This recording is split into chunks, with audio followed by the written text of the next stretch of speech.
Good morning. How are y'all this morning? Good.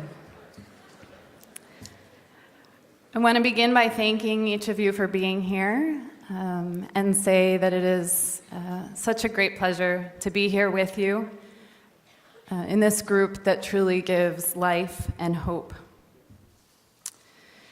Before I offer a few thoughts on where we are with immigration policy, I want to recognize one more time that here in the US, we've just concluded a long election season in which we have heard rhetorics and also proposals put forward that do not reflect the values that we stand for, those that we strive to live, those that we ask be reflected in our public policies. We are aware that some of this rhetoric has been really deeply hurtful to members of this family gathered here today, both directly and indirectly. Some among us have been made to feel unsafe, targeted, alienated. To you we say again, we are with you.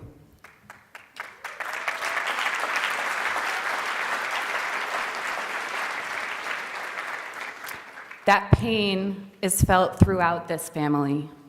We stand in solidarity with you, and we commit to continuing to stand in solidarity with you. So as we take stock of where we are with our immigration system and policies today and where we are headed, we are reminded that our values remain unchanged. They remain strong. We stand for immigration policies that reflect compassion and humanity, dignity and worth, and that invite the full participation of all members of our communities as we work together for the common good. We reject proposals that do not honor these principles. At this time, we do not know exactly what changes will be pursued in the coming months and the coming years. But as you probably know from what we've heard from President-elect Trump, we are anticipating negative and anti-immigrant proposals to be put forward. Making our voices be heard is more important now than ever. So let's talk about a few of the proposals that we could see in the coming months and the coming years, what they mean, and how we can all respond. Number one, border security. President-elect Trump has talked about building a wall throughout his campaign. While there are several obstacles that are likely to impede this, such as attaining funding and access to lands, the idea of increased border security and militarization is not a new one. In the past 12 years, the U.S. has spent over $100 billion to increase border security, and this has resulted in high levels of abuse, corruption, and human rights violations by Customs and Border Protection, our nation's largest law enforcement agency. With 1 in 3 migrants reporting abuse by CBP, we must ask our lawmakers to reject increased border militarization and instead implement reforms that ensure the humane treatment of migrants at the border and accountability of personnel and processes.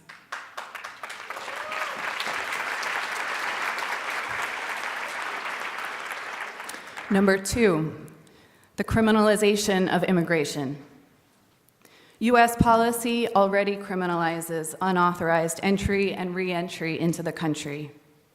Programs that fast-track prosecution have vastly increased the number of people detained in federal prisons and border districts. Yet these are largely people who have committed no crime. These policies are costly and they fail to honor the dignity and worth of the person, as well as the human right to migrate. Similarly, increased enforcement actions, detention beyond its already astronomical levels, and deportations are degrading. They sow fear and they separate families, which is not what we stand for in our communities. Rather than increasing prison sentences and detention, We ask our elected officials to end such programs and instead channel cost savings into community-based alternatives. Number 3, withholding federal funding from sanctuary cities. The term sanctuary cities refers to localities that limit the involvement of local law enforcement with federal immigration enforcement. There are over 300 of them in the US, and it's important to remember that these cities, counties, and states have chosen to do this for a number of reasons.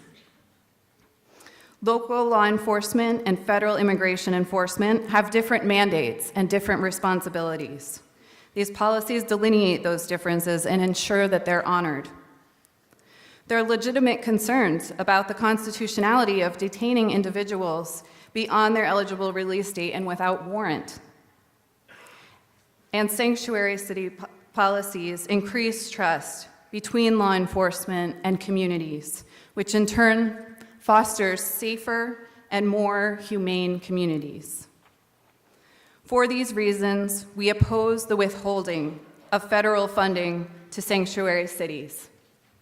We are encouraged by the expressed renewed commitment to these policies by at least 4 of our cities in just the past few days. And we call on all of our elected officials to stand for the same.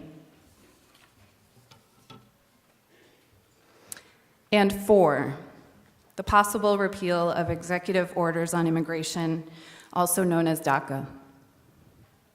While DACA has been an incomplete response to the brokenness of our immigration system, it has offered a temporary response in the absence of comprehensive immigration reform and allowed at least some of our immigrant sisters and brothers to participate more fully in their and our communities. Grounded in our beliefs of dignity and participation, we oppose the repeal of DACA, as well as any possible repercussions against DACA recipients.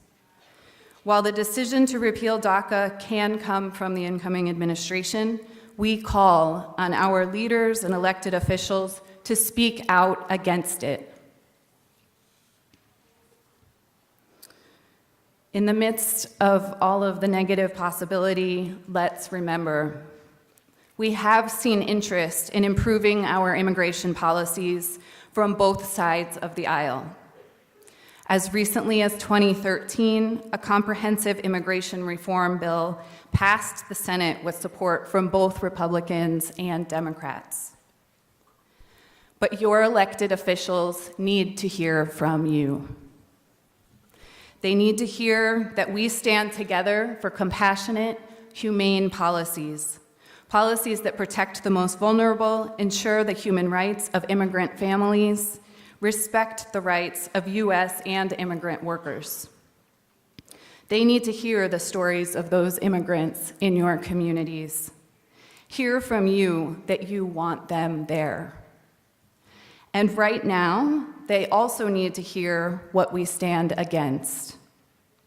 Policies and programs that criminalize migration and militarize our border, that keep people detained, that deport, that separate families, that eliminate funding for sanctuary cities. Let them know what we stand for and what we stand against, and please be sure to let them know that they will be hearing from you about these policies. Tomorrow, we speak on the Hill, and the following day, our work to protect the dignity and the rights of immigrants continues in each of our communities.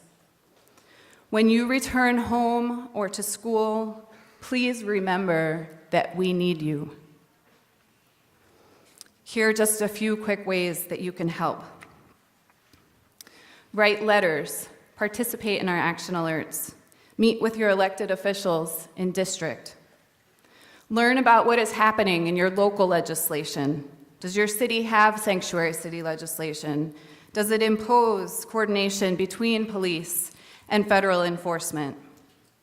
Some cities provide public funding to offer legal representation. Find out what your city does and advocate for compassionate policies and programs.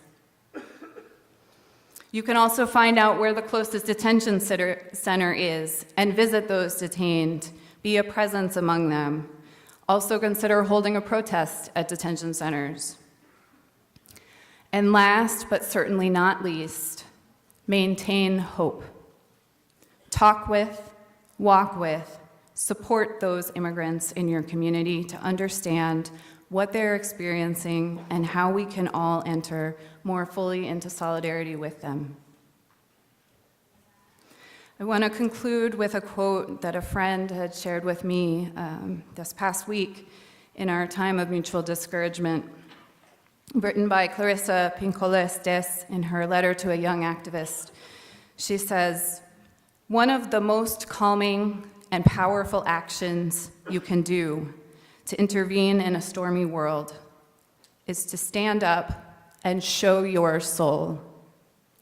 Soul on deck shines like gold in dark times. To display the lantern of soul in shadowy times like these, to be fierce and to show mercy toward others, both are acts of immense bravery and greatest necessity. Struggling souls catch light from other souls who are fully lit and willing to show it." Thank you for being here. I can't wait to see you all tomorrow morning on the Hill, where our souls will shine like gold, and where together we will lift our voices in solidarity with our immigrant brothers and sisters within this Ignatian family and throughout our country. Thank you.